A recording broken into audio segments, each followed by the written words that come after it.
Article 324ல சொல்லக்கூடிய election commission of India வந்துட்டு பார்த்தோம் அப்படின்னா ஒரு இண்டிபெண்டன்ட் பாடி.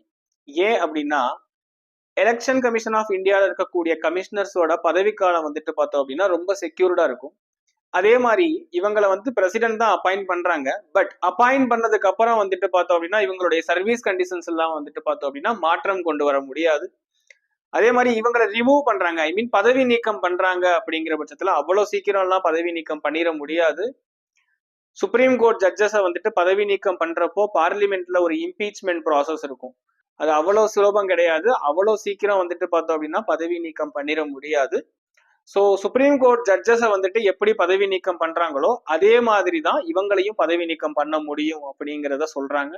ஸோ அதுக்கப்புறம் ரீஜனல் கமிஷனர்ஸை பதவி நீக்கம் பண்ணணும் அப்படின்னாலுமே எலெக்ஷன் கமிஷன் ஆஃப் இந்தியாவில் இருக்கக்கூடிய கமிஷனர்ஸ் கிட்ட கேட்டுட்டு தான் வந்துட்டு பார்த்தோம் அப்படின்னா பதவி நீக்கம் பண்ண முடியும் அப்படிங்கிறத சொல்றாங்க. அரசியலமைப்பு சட்டம் பத்தி இன்னும் நிறைய தெரிஞ்சுக்கிறேங்க. தேங்க்ஸ் ஃபார் வாட்சிங்.